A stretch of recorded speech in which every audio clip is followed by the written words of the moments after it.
On New Year's Eve, Mom raised her glass and said, "We expect you to start sending money to help your brother get back on his feet."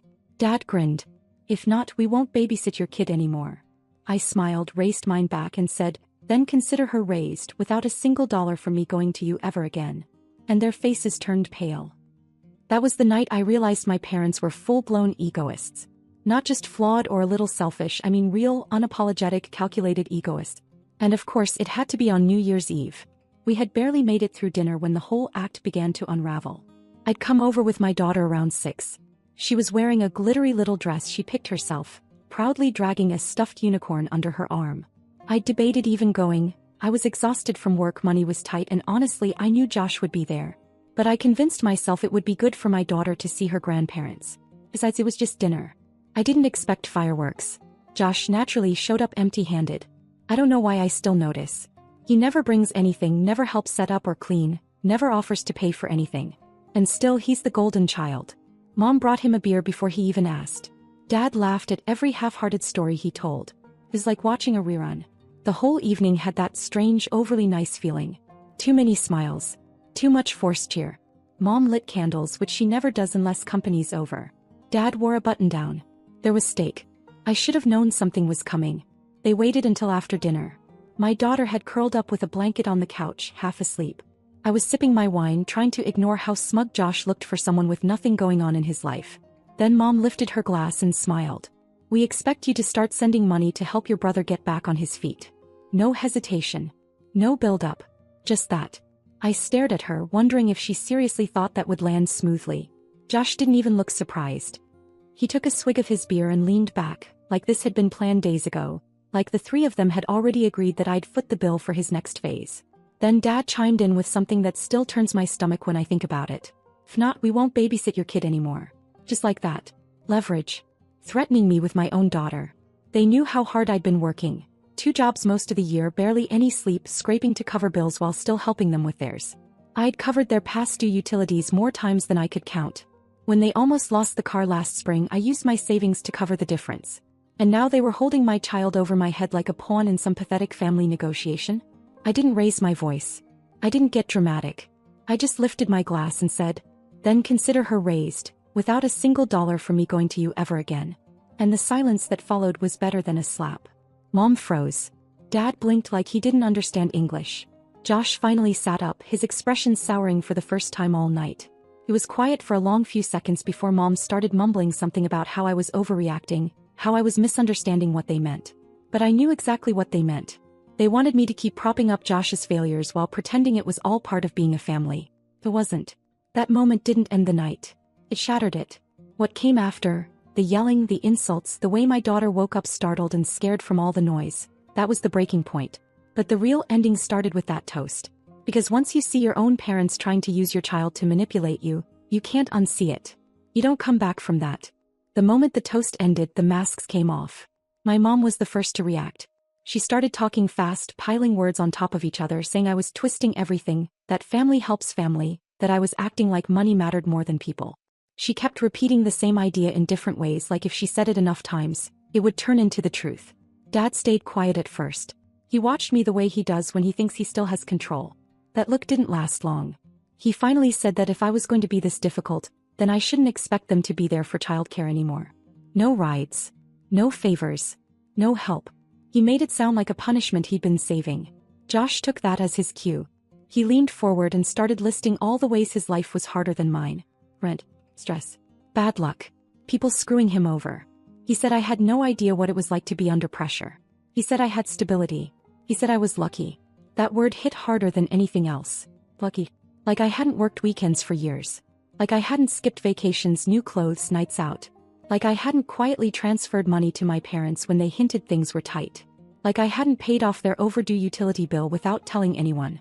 Like I hadn't already given Josh cash that somehow never fixed anything. I reminded them of those things. Not angrily. Just factually. I told them how much I'd already helped. I told them I was done being the emergency plan. They didn't deny any of it. They just said it wasn't enough. That's when the volume went up. Everyone started talking at once. My mom accused me of abandoning the family. Dad said I was being dramatic. Josh said I was punishing him for things that weren't his fault. The room felt smaller by the second. Then my daughter started crying. It wasn't loud at first. Just that shaky sound kids make when they're confused and scared. She had been half asleep on the couch, wrapped in a blanket, listening to people she trusted turn sharp and angry. Her little face crumpled and she called for me. Everything inside me snapped into place. I didn't argue anymore. I didn't explain. I picked her up, grabbed her coat and bag and headed for the door. My mom told me to calm down. My dad said I was overreacting. Josh said I was proving their point. None of it mattered. I left. The drive home felt longer than usual. My hands were tight on the steering wheel. My daughter fell asleep again before we got there, her face still damp, her unicorn tucked under her chin. I carried her inside and laid her down, watching her breathe until my own chest stopped feeling tight. After that, I sat alone in the living room with the lights off. I kept replaying the night. Not just the yelling but the planning behind it. The timing. The way they waited until I was relaxed. The way they used my child as leverage without hesitation. The way Josh never once said no, don't do this, she's already helped enough. That's when it really sank in. They weren't angry because I refused. They were angry because I broke the system. The one where I paid, stayed quiet and absorbed the damage. And once I understood that, I knew this wasn't just a bad fight. It was a line I'd crossed for good. They didn't reach out for 5 days. Not a single call, no messages, nothing.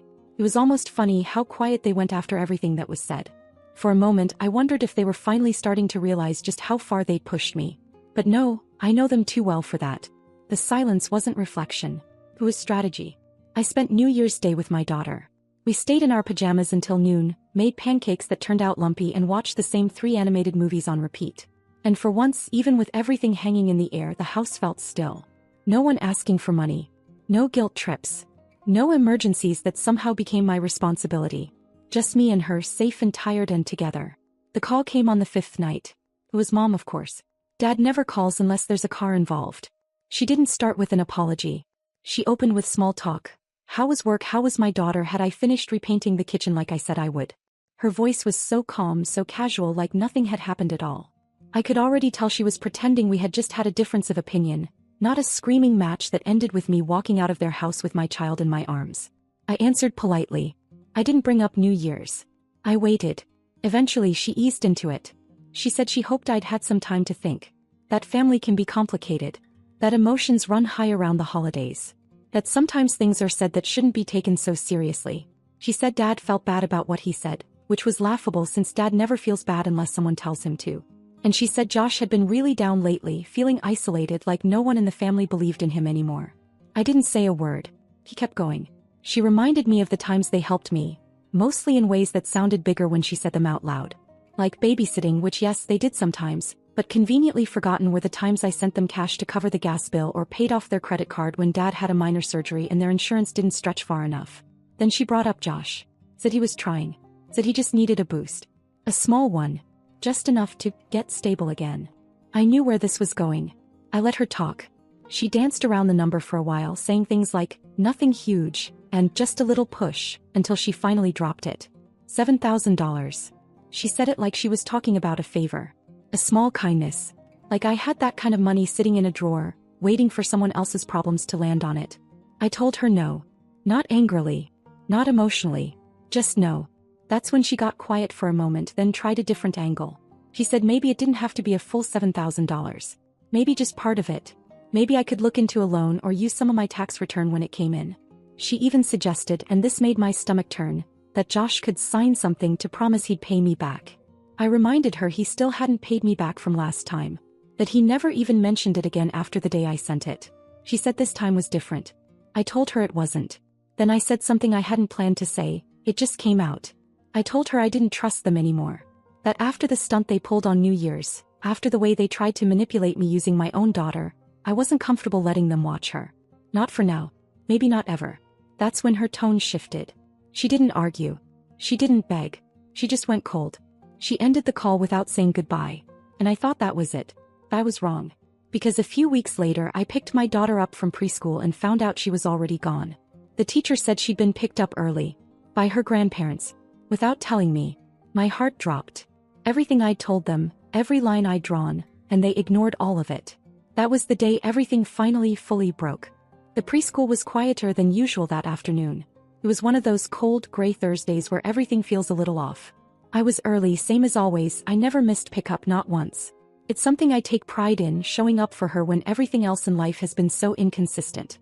I signed in, smiled at the assistant teacher who barely looked up, and waited near the door to the playroom. After a minute or two, she came back out and said something that didn't register at first. She said my daughter had already been picked up. I didn't move. I thought she meant another kid. I even looked behind me like maybe someone else had walked in and I'd missed it. Then she said it again. This time with a smile as if it was good news. Oh, her grandparents picked her up about an hour ago. She said you weren't feeling well today? That's when the blood in my body drained to my feet. I didn't say anything at first. I just stared at her and I think she realized something was wrong. She quickly added that they were on the approved pickup list. Everything was fine, they even brought a snack in a car seat. She said my daughter seemed happy. I felt like my knees might give out. That pickup list, I hadn't thought about it in months. I added my parents' names back when they were still helping before everything exploded. And I forgot to remove them. I left without another word, walked straight to my car, sat inside with the door open for a second, then slammed it shut and pulled out of the lot. My hands were shaking so badly that I missed the street turn on the first try. I called my mom straight to voicemail. Then my dad, same thing. I tried again. And again. Nothing. My heart was thudding in a way that made my vision feel sharp around the edges. I wasn't supposed to let myself get overwhelmed like this. I'd had a warning from my doctor last fall, but there was no way to stop it. My child was gone and no one told me. Finally, I called Josh. He picked up on the third ring, chewing something loudly into the phone. Yeah, Mom has her. Relax. She just wanted to see her. You're being weird. That sentence. You're being weird. I didn't say a word. I hung up and drove straight to my parents' house. Every mile felt like an hour. My mind ran through every possible version of what I'd walk into. What if they weren't home? What if they had taken her somewhere else? What if she was crying, asking where I was? But when I pulled into the driveway, all 3 cars were parked outside. I jumped out and went straight in, no knocking. My daughter was on the floor in the living room, surrounded by blocks and toys I hadn't seen since she was a baby. She looked up, smiled, and ran to me like it was the best part of her day. I picked her up, held her close, and whispered that everything was okay now. Behind me, my mom launched right into it. She said I was being ridiculous. That it was just a visit. That they missed her. That they were trying to make things right and didn't know how else to reach me. I asked her why she didn't call. She said she was afraid I wouldn't let them see her. So instead of asking, she took. That's when my dad chimed in, said I was being hostile and that this didn't have to be a war. That I was turning something simple into a crisis. And then Josh, standing in the kitchen eating something out of a bag like he had nothing to do with this, said maybe none of this would have happened if I just acted like part of the family. I felt something burn in the back of my throat. I told them they had absolutely no right. That what they did wasn't just wrong, it was dangerous.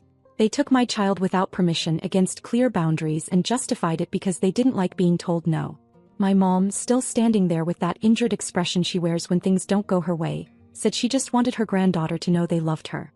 She said they only kept her for 2 hours, that they were planning to bring her back before I even noticed. And then, as if we were just circling back to a casual topic, she brought up the money again. She said they weren't trying to pressure me, but things had gotten worse. Josh was in real trouble now. Creditors were calling the house. His car might get repossessed. She said they were only asking for help because it was truly necessary this time. Just $7,000 and it would all go away. I told her she was unbelievable. She said she understood I was mad, but maybe, just maybe, I could find a way to meet in the middle. Maybe half. $3,500. Who would buy them time? Help him breathe. Show that I hadn't completely turned my back on them. I told her no. She asked again. I told her if she ever picked up my daughter without telling me again, she wouldn't see either of us ever again. She said I was making threats. I said I was making a promise. I walked out of that house with my daughter in my arms. I didn't buckle her in right away. I just held her there in the backseat while she looked up at me, asking if we were going home now. Yeah, we were. But not the same home as before. That night, I deleted every safe number from their contact. I called the school and removed every name except mine from the pickup list. I changed the code on her daycare release form. I closed every door I hadn't realized was still open. They didn't steal her for love. They did it to remind me that they could. And they wouldn't do it again. Things got quiet after I walked out of their house with my daughter. Not peaceful quiet, tense, heavy, waiting for a storm quiet. The kind you feel in your chest even when everything looks calm. First I thought they might try to call. Try to show up. Maybe my dad would come by with that performative, let's just talk routine. Or my mom would show up at my door pretending she'd brought something for my daughter. Muffins, a toy, anything to soften me up. But nothing came. They disappeared. It had been 3 weeks when I found the envelope. No return address. Just my name and home address, handwritten in a way that made my stomach turn before I even opened it. Inside was a single sheet of white paper, no greeting, no signature, just this. We understand. But please, just this once. $3,500. That's all we're asking. You don't have to speak to him. Help him. Help us. I didn't move for a full minute. My coffee sat next to me, untouched, going cold. I wasn't surprised, but it still made me feel sick. After everything, the manipulation, the threats, taking my child without permission, they still thought I owed them something. Still thought the door was open even after I slammed it shut. They weren't asking for forgiveness. They weren't apologizing. They were testing the boundary. That night, after I put my daughter to sleep, I sat at the kitchen table in silence with that letter. Not angry, not emotional. Just tired. Bone-deep tired. And I made a decision I didn't expect to make. I wrote the check. $3,500. No note. No signature besides the legal one. No explanation. I did it for one reason only, to end it. That number had been floating in the air for weeks like some cursed ransom. I knew if I didn't pay it, they'd keep pushing. Keep trying other ways. Another letter. A knock on the door. Some emotional performance at her preschool or my workplace. I couldn't stomach the idea that they might try again to reach my daughter to get to me. So I mailed it. Not as a gift. Not as help. As a transaction. A payoff. The price of severing whatever strings were still left. 3 days later, my mom texted. Thank you. We won't ask again. That was it. No, how are you? No, sorry about what we did. Just confirmation they got what they wanted. And true to their word, they didn't ask again. But the way they disappeared was louder than any words they could have said. They unfollowed me on every platform. They didn't call. They didn't text. They didn't send anything for my daughter's birthday. Not even a card. Nothing. It was like we stopped existing to them once the money arrived. I thought I'd feel free.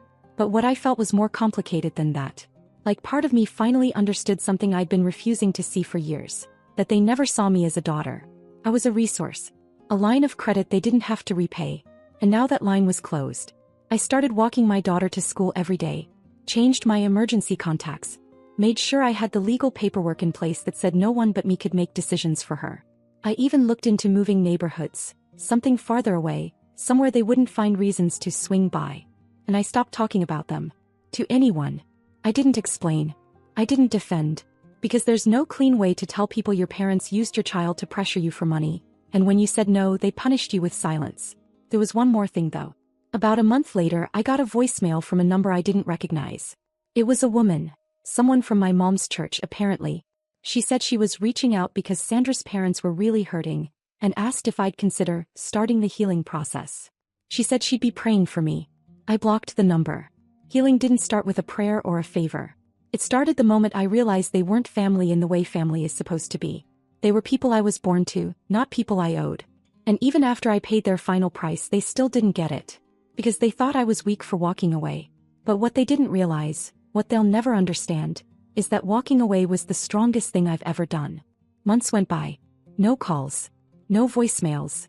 No letters shoved under my door or left in my mailbox with vague threats dressed up as concern. It was like they'd been surgically removed from my life, clean and quiet. I thought maybe it would feel unnatural, like something was missing, but it didn't. It felt like breathing normally after holding my breath for years. My daughter was doing better too.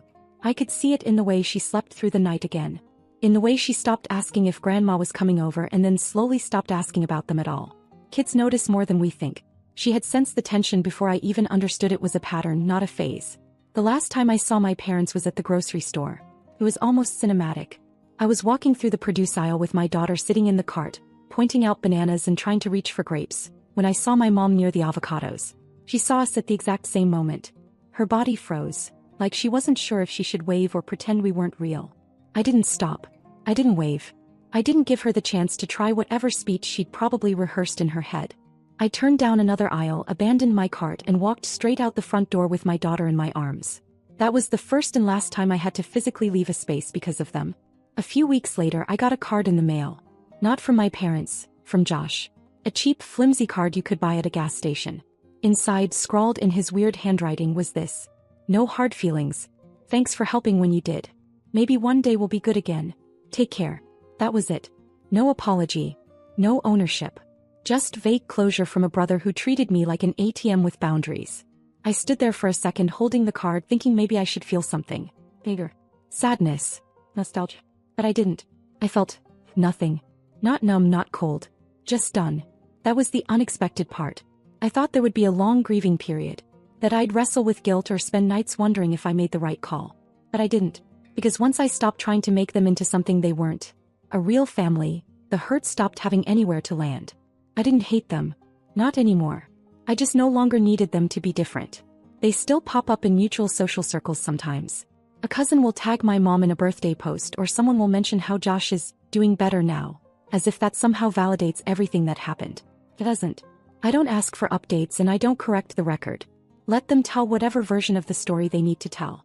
It doesn't touch me anymore. My daughter is surrounded by people who show up without strings attached. Friends, neighbors, her preschool teacher who learned her favorite snack and keeps extras in her desk. Real small kindnesses, the kind that don't require repayment. As for me, I've learned to be alone without feeling alone. To not mistake blood for safety. And to stop apologizing for expecting respect. That thread that held me connected to them, the one built from guilt and obligation and years of pretending, it's gone now. Not because I cut it in rage, but as I stopped holding on. The update. It's been a year now. No contact. No emergencies. No letters in the mailbox with desperate pleas or veiled manipulation. I heard through someone, an old neighbor, that Josh moved in with a girlfriend. Apparently she has no idea how deep his debt runs. My parents still post photos like nothing ever happened. Birthday cakes, church events, family dinners with people who never asked what actually tore us apart. They've rewritten the story, I'm sure. I've become the ungrateful daughter, or the one who cut them off for no reason. I don't care. I'm not explaining myself anymore. My daughter started kindergarten this fall. She's thriving. Reading early, making friends easily, not asking about the people who disappeared. Kids remember love, and they remember where it stopped. Sometimes when I'm folding laundry or making her lunch, I think about that New Year's Eve. That moment where everything cracked open. I'm still glad it happened. I wish it had happened sooner. Peace didn't come from getting an apology. It came from walking away without waiting for one. And I haven't looked back since.